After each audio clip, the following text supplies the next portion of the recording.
Fala pessoal, o programa Tá Ligado começando e aqui nós já falamos sobre filmes de ação, já falamos sobre filmes de terror, efeitos especiais, efeitos visuais, trilha sonora e hoje chegou a vez da gente falar sobre montagem, entender um pouquinho mais como é que faz para reunir tudo isso e ter o que a gente confere aí no mundo dos cinemas, esses grandes trabalhos. E para conversar com a gente nós temos o João Vitor Moreno, ele que é montador de cinemas. Tudo bom, João? Tudo bom? Prazer. Prazer. Primeira coisa que eu queria saber, a gente usa muito na TV a palavra edição e nos cinemas montagem. Existe diferença disso? Como é que funciona? Sim. Normalmente quando a gente fala edição, né, editar um material, a gente está falando basicamente assim de compilar uma coisa maior em um tempo mais reduzido, né? Então, por exemplo, você vai filmar um discurso de alguém, você quer passar esse discurso no jornal, por exemplo, você não vai, se o discurso tem, sei lá, 15, 20 minutos, você não vai mostrar essa duração inteira, né? Então o que você faz? Você edita, você recorta os melhores momentos, você tira o que não importa e faz ali uma versãozinha ali de 30 segundos, um minuto. Então tudo que a gente pega e manipula e deixa mais curtinho, assim, faz um compilado, a gente chamaria de edição. Por que a gente chama no cinema de montagem, né? Porque o que a gente faz no cinema é meio que o oposto, né? A gente, na verdade, ao invés de pegar uma coisa aleatória e escolher os melhores momentos, a gente pega os pedacinhos de filmes que foram filmados, ou seja, você vai filmar só o que está no roteiro, né? Mesmo que você filme um ou outro extra, mas enfim, tudo coisas que podem estar no filme. E de pedacinho em pedacinho, você vai somando esses pedacinhos para criar uma ideia nova, né? Então, assim, é como se a edição fosse a compactação e a montagem fosse a construção, né? Seria essa lógica de você colocar uma imagem depois da outra e através do choque entre essas duas imagens você gerar uma ideia nova que não está nem numa imagem nem na outra, mas na relação entre as duas. Aí nesse sentido o termo montagem é mais adequado. É comum a gente confundir porque no inglês não tem essa diferenciação, né? Tudo, se você vê em créditos de filmes americanos, por exemplo, tá lá editor, né?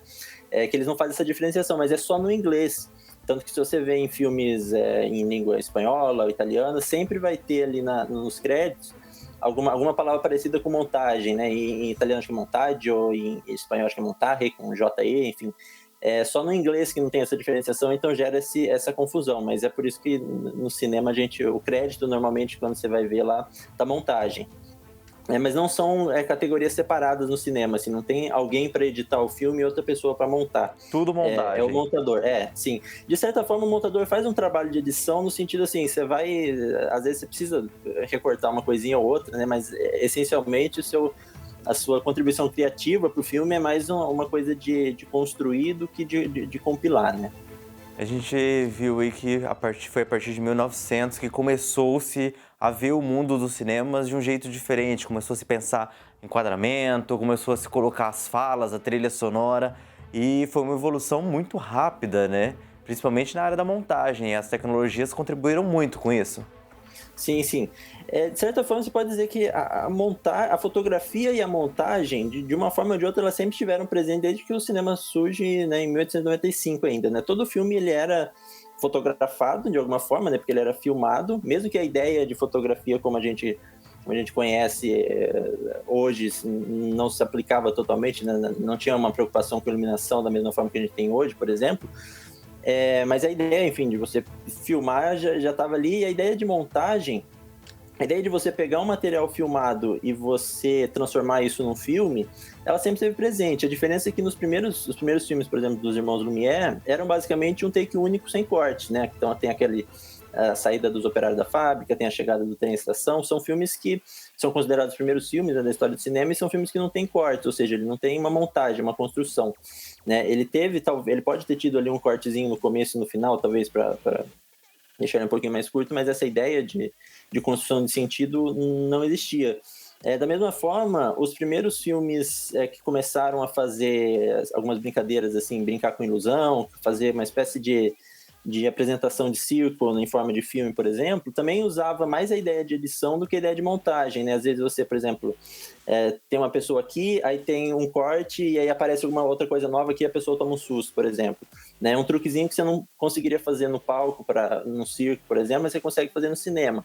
Então ali você já tem essa ideia, né, de uma pós-produção um pouquinho mais elaborada, né, digamos assim, mas ainda é uma lógica mais de edição do que de montagem, porque o corte está ali como um artifício para gerar, né, algum efeito, alguma ilusão, alguma coisa assim. A montagem, como, né, no sentido assim, de construção de sentido, ela vai surgindo conforme os filmes vão sentindo a necessidade de contar histórias. Então, quando se começa a ter, por exemplo, a necessidade de falar visualmente coisas que são fáceis de você escrever, por exemplo, né, um exemplo claro seria o seguinte: como você pode falar visualmente a frase "enquanto isso"?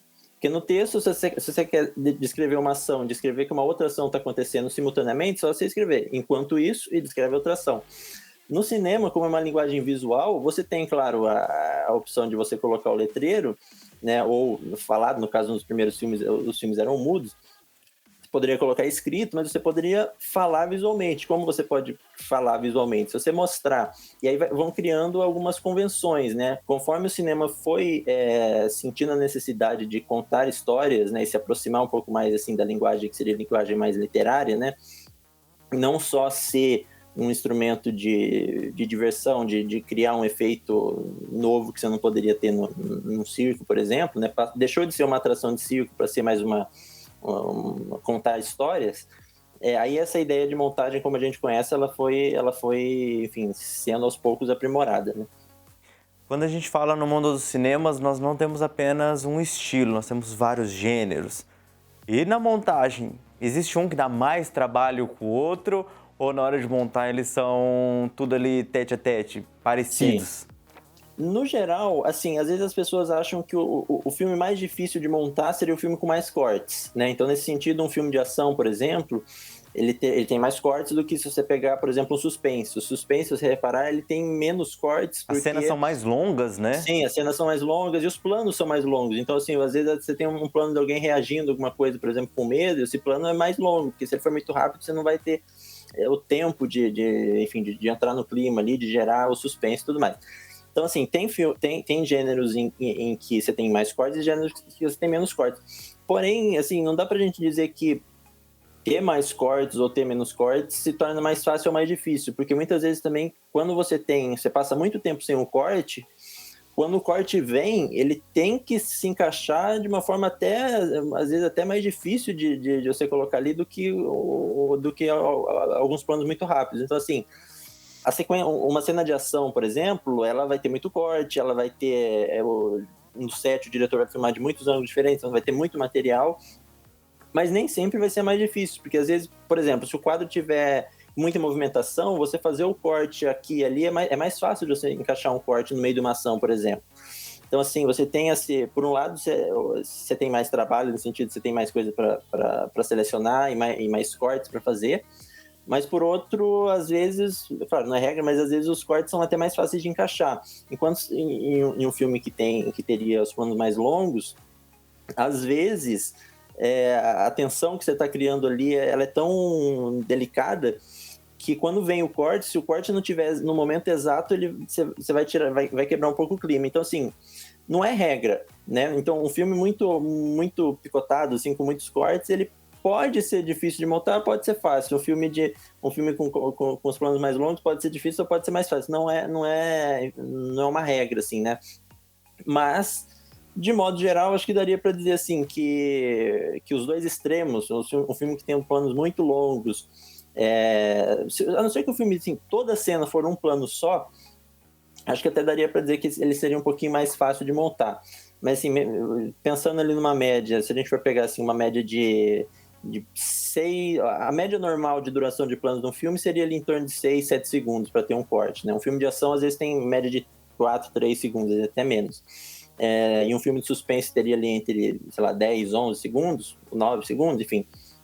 Se você for muito para os extremos, eu acho que dá para dizer que é bem difícil, assim, um filme que tem uma média de duração de plano, sei lá, de 2, 3 segundos é complicado, e um filme que tem uma média acima de 10, 11 também é meio complicado, mas assim, resumidamente, não dá para criar uma regra, assim, falar quanto mais corte, mais difíceis, porque não necessariamente. Quando a gente fala, por exemplo, dos montadores, hoje em dia já tem pessoas especializadas em determinados segmentos do mundo dos cinemas, ou não? É um profissional que atua em todos eles? Sim, tem pessoas que preferem trabalhar com algum tipo de gênero, mas o ideal para o montador é que ele saiba se adequar ao que o filme está pedindo. Assim, um bom montador sabe montar um filme mais recortado e um filme mais, digamos assim, mais lento.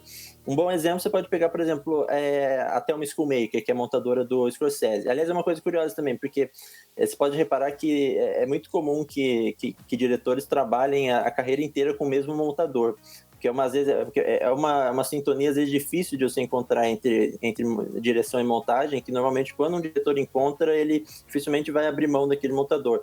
O Scorsese é um caso, ele trabalha com a mesma montadora, a Thelma Schoonmaker, desde os anos 70. Quase todos os filmes, com algumas exceções no começo da carreira dele, são montados por ela. E se você se for comparar, por exemplo, um filme como Kundun, que é um filme dirigido pelo Scorsese, que é um filme sobre o Dalai Lama, é um filme bem menos, digamos assim, enérgico, com bem menos cortes do que você pegar um Toro Indomável, por exemplo, que é um filme de boxe também do Scorsese.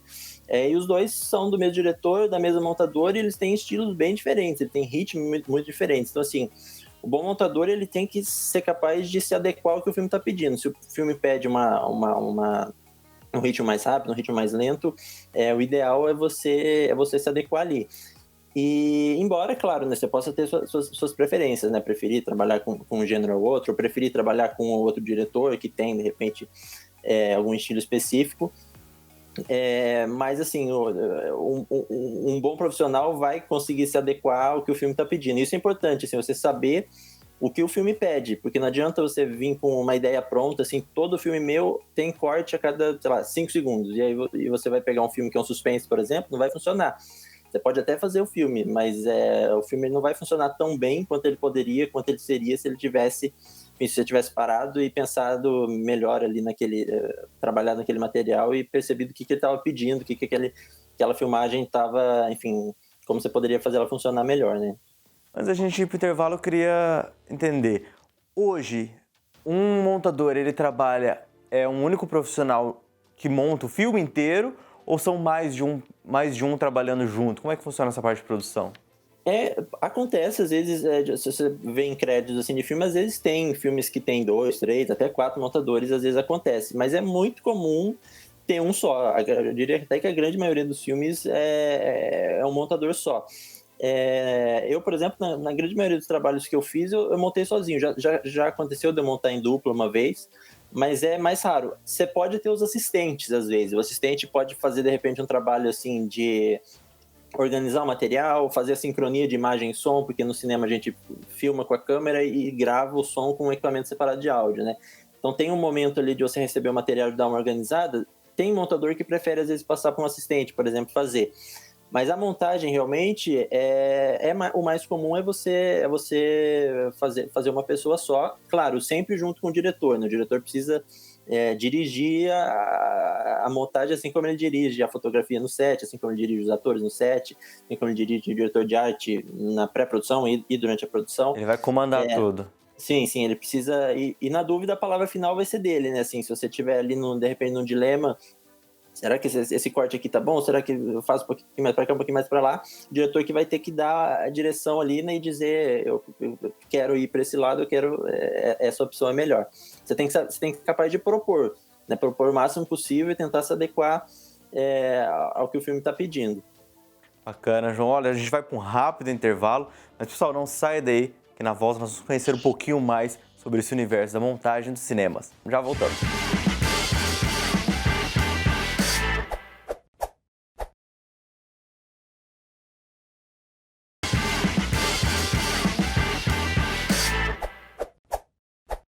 Fala pessoal, estamos de volta. Nós continuamos o nosso bate-papo falando sobre montagens. E João, agora eu queria entender um pouquinho. Quando a gente fala na montagem, é possível que o montador consiga salvar o filme? Porque alguns filmes podem ocorrer alguns erros no processo de produção, de filmagem.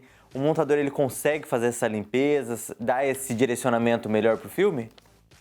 Você tem que fazer o melhor que você conseguir, né? Claro que a gente até brinca às vezes, né? Milagre a gente não faz, né?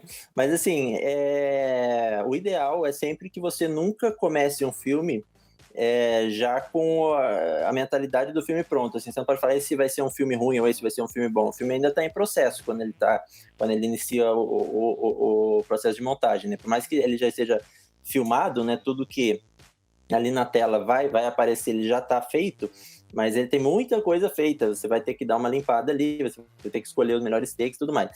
É sempre difícil a gente avaliar assim, se tal filme poderia ser melhor, não poderia ser melhor, porque a gente não tem acesso ao material bruto de todos os filmes. Então, às vezes a gente assiste um filme, o filme não é tão bom, mas a gente às vezes não sabe que dentro do material bruto aquilo ali era o melhor que dava para o filme ser. Da mesma forma, às vezes a gente vê um filme e acha bom, mas ali no material o filme poderia ter material para ser muito melhor. Mas tem muitos casos assim de filmes que eram dados praticamente como perdidos e que foram salvos na montagem. Assim, um exemplo, claro que o filme seria um desastre, mas o Apocalipse Now, por exemplo, que foi um filme dirigido pelo Coppola, foi montado pelo Walter Murch. Eu não vou lembrar a quantidade exata agora de material que eles tinham, mas eles tinham muitas horas para fazer um filme de... Né, o corte tem 2 cortes, né, um corte um pouquinho mais longo, mas acho que o corte mais curto tem 2 horas e 20, alguma coisa assim. Era um filme que deu todos os problemas que poderiam dar assim, durante a produção atrasada, enfim, problema com os atores, foi filmado, né, é um filme sobre a Guerra do Vietnã, foi muito filmado em locação, então a equipe precisava viajar e tudo mais. Deu muitos problemas, tinha muito material, poderia dar muito errado, ser um fracasso, assim, ser um filme ruim, um filme sem ritmo, porque teve pausas durante o filmagem, e é um clássico, assim, você assiste, você não tem essa impressão, você tem a impressão de que tudo ocorreu bem, porque o filme tá lá, e ele faz sentido, ele tem ritmo e tudo mais. Mas assim, é difícil a gente saber caso a caso, porque a gente não tem acesso ao material, mas dá para fazer, milagre pode não fazer, mas dá para fazer muita coisa uma vez que o filme esteja filmado, mas ainda não montado. Um exemplo também aconteceu no filme Liga da Justiça, né? Nós tivemos a primeira versão, que teve aí bastante críticas, e quando trouxeram uma segunda versão do mesmo filme com os materiais que já tinham, foi um filme de 4 horas. Sim. Uma versão que foi muito diferente, foi uma linha de pensamento muito diferente ali. De uma e da outra, a gente vê essa diferença na montagem mesmo, né? Sim. São estilos completamente diferentes, né? Porque quando você coloca um diretor diferente, principalmente quando é um diretor que vai ter uma liberdade, como foi o caso do Zack Snyder, né? Que ele foi chamado para fazer... Ele fez esse corte justamente assim, para ter liberdade total do que o Joss Whedon não teve, né? Ou teve, mas não soube aproveitar. E é um bom exemplo, porque você consegue ver ali o mesmo material, né, o mesmo material filmado, né, acho que eles não chegaram a regravar nada. Eu não sei, talvez pode ter tido mudanças assim, em relação a efeitos visuais, porque muitas vezes quando você faz um filme que tem muitos efeitos digitais, muita coisa filmada que está na tela vai ser feita depois também, né, porque nem tudo estava ali no set. Mas é um bom exemplo assim, de como dois estilos de direção para montagem diferentes podem dar origem a filmes diferentes mesmo com o mesmo material. A gente vê os filmes prontos, mas nem tudo é daquele jeito que chega para vocês, né? Por exemplo, o áudio, ele é gravado totalmente fora, a trilha sonora é só adicionada no final. Sim. Normalmente, o áudio ele é sempre gravado separado, porque mesmo que a câmera de cinema ela tenha um áudio razoável, ela nunca vai estar na melhor posição para você gravar o áudio, né? Então, às vezes, a câmera está distante. A vantagem uma das vantagens, né, de você filmar separado é que você consegue, de repente, esconder o microfonezinho ali no cenário, ou colocar o lapela, ou, enfim, colocar o microfone em cima ali da tela para a gente não ver.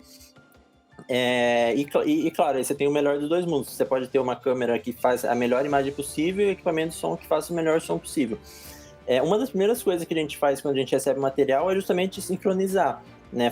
É por isso até que a gente bate a claquete, né? No set, porque aí mesmo se a câmera não tiver som, normalmente a câmera vai ter pelo menos um som guia. Mas mesmo que não tenha som, é só você ali onde tiver um pico de áudio, você encaixar ali frame a frame, né? Quando a claquete bate, você colocar o pico ali, o som vai estar sincronizado. Ou se tiver o áudio, até mais fácil, né? O áudio da câmera, mas enfim. Essa é uma das primeiras coisas que a gente precisa fazer, né? Porque se você for montar só com a câmera e depois você ter que passar o áudio e fazer a sincronia depois, vai virar uma bagunça. Em relação à trilha sonora, aí é um processo já que varia, porque assim, tem casos de filmes que o compositor faz parte da trilha, às vezes a trilha até completa antes da montagem, e aí o montador já pode trabalhar já com algumas músicas de base. É comum esse processo ser meio que simultâneo, o montador faz um corte, o compositor vê, faz alguma música, e o montador muda mais alguma coisa, o compositor muda a música também, enfim. Mas também pode acontecer o extremo oposto, assim, de você fazer o filme todo no silêncio, imaginando que talvez vai entrar ali uma outra música, aí depois você passar para o compositor, filme já pronto, com aquela duração exata, e aí o compositor que se vire para tentar encaixar Aí a a música ali, composição é né? feita com base nas imagens, não o Sim, contrário. sim, sim. Por exemplo, teve um filme recente, O Trama Fantasma, do Paul Thomas Anderson, que é a trilha sonora do Johnny Greenwood, que é guitarrista do Radiohead até. Esse foi uma trilha feita simultaneamente com as filmagens. Todo dia que eles iam pro set filmar, o Paul Thomas Anderson mandava pro Greenwood uma cópia do material filmado naquele dia, sem montar. Só material bruto. Ele assistia, ele via ali os enquadramentos, a iluminação, as interpretações, e ia já fazendo algumas ideias de música. Então, quando eles terminaram de filmar, já tinha também eu não sei quanto disso depois ele acabou refazendo, enfim, reajustando e tudo mais. Mas terminadas as filmagens, ele já tinha uma música baseada nas filmagens, porque foi feito simultaneamente. Então, quando você foi montar, quando o montador pegou o material, já tinha material de imagem, de som, e já tinha alguma música também. Então, assim, não tem uma regra, né? Se você estiver trabalhando com um montador que tem uma agenda um compositor que tem uma agenda muito apertada, o mais comum vai ser você fazer toda a montagem primeiro, fechar o corte, e aí depois o diretor vai passar, eu quero música aqui, aqui, aqui. Às vezes o compositor, de repente, propõe, às vezes uma cena que não era para ter música, ele propõe alguma, o diretor aceita ou não, enfim. Mas tem esses diferentes tipos de processos, assim, a música pode entrar em algum momento ali na pós-produção, e pode às vezes entrar até durante as filmagens. Às vezes você vai filmar, já tem a música, pelo menos uma música de referência para a cena e tudo mais. Então não tem regra também. O estudo é importante em todas as profissões, né? E nessa área Sim. de montagem também, para quem quer se profissionalizar ou conhecer mais da área, buscar trabalhar nessa área, onde consegue aprender mais sobre isso? Já tem Sim. cursos aqui no Brasil ou é mais fora? Sim, eu acho que assim, a primeira coisa para acho que quem quer trabalhar com montagem, na verdade com cinema de modo geral, mas principalmente com montagem, ó, uma coisa que você pode fazer que depende só de você é ver muito filme. Porque assim, o montador ele é também o primeiro espectador do filme, né? Ele é a pessoa que vai ver o filme antes de mais ninguém, e a pessoa que vai construir o filme pronto, né? Então assim, o montador tem que ser capaz de pensar com a cabeça do espectador também. Então, assim, ver muito filme acho que é uma coisa fundamental. É fundamental também para quem quer fazer direção de fotografia, roteiro e tudo mais, mas eu me arrisco a dizer até que para montagem é um pouquinho mais importante, assim, você ter esse hábito de assistir filmes e tudo mais, porque o montador acima de tudo, é um espectador também. Então é importante você ser um espectador, enfim, que goste de assistir, que já tem experiência em assistir filmes, que vai ajudar. Pensando mais na parte mais técnica, assim, você tem, claro, você tem curso de cinema, faculdade de cinema, você tem na própria Unicesumar a pós-graduação em cinema e tudo mais. Tem, claro, muitos cursos fora, tem cursos tanto de montagem quanto de edição, por exemplo, edição para TV, edição ao vivo, por exemplo, uma coisa complicada de fazer, né? E que é um bom exemplo, assim, de uma coisa que é edição e não montagem, porque você tá ali, né, só trocando, só entre aspas, né, trocando as câmeras e criando, enfim, um ritmo, mas através do tempo real, né? Você não tem essa manipulação do tempo que o montador do cinema tem, né? De repente deixar uma coisa mais rápida ou mais larga, mais espaçada. Mas assim, eu acho que a melhor forma de você aprender mais sobre montagem é tentar montar alguma coisa. Claro, a desvantagem da montagem é que você precisa do material já pronto, que não depende de você, né? Então assim, você precisa não adianta você querer montar do nada, porque você precisa do material filmado. Mas assim, uma coisa que você pode fazer claro, se você tiver acesso a alguma coisa filmada, melhor ainda. Mas você pode até pegar filmes prontos e tentar, dentro do que você tem ali, remontar alguma cena ou mudar a cena de ordem para ver como é que o filme responde. Enfim, você ter essa experiência de você ter um programa de edição, e aí você pode usar o programa que você achar mais adequado, que você se adapte melhor. Só de você ter essa experiência de você ter um programa ali, um programa aberto, uma faixa de vídeo, uma faixa de áudio, você ir brincando ali, manipulando, você já vai enfim, vai aprendendo alguma coisa. Você vê que quando você pegar um filme para montar, cada filme vai trazer uma coisa nova, vai trazer um desafio diferente que você vai precisar tentar achar ali alguma solução, e essa é uma das coisas mais bacanas, assim, do cinema e da montagem especificamente, porque você nunca vai cair numa rotina completa, assim, porque cada filme não só vai ter sua proposta, mas mesmo que você trabalhe com filmes parecidos, você sempre vai encontrar ali durante a montagem problemas diferentes, alguma coisa que não estava funcionando, algum ritmo que você precisa, de repente, deixar sendo um pouquinho mais rápida, um pouquinho mais lenta, enfim, alguma coisa que você nunca fez antes. Isso é muito comum, assim, você tá trabalhando e percebe, né? Isso nunca tinha acontecido, eu preciso, enfim, pensar uma forma de resolver. Então, assim, eu acho que talvez o ponto principal seja esse, assim, sempre se manter atualizado, sempre assistir bastante filmes e ter em mente que você nunca vai poder se acomodar completamente e falar, vou montar assim, agora para sempre, todo filme, porque cada filme vai ter uma proposta, então você tem que estar preparado para se adequar e para mudar também o seu estilo de trabalhar para contribuir melhor com o filme. Bom, muito obrigado, nós chegamos ao fim e já fica o convite para voltar mais vezes aí, conversar, pra gente bater um papo, porque esse universo da montagem, ele ainda é muito longo, não é mesmo? Claro, eu que agradeço. Obrigado. Valeu. E olha só, pessoal, o programa de hoje chegou ao fim. Nós vamos ficando por aqui, mas eu então encontro marcado com você na semana que vem. Espero vocês. Até lá.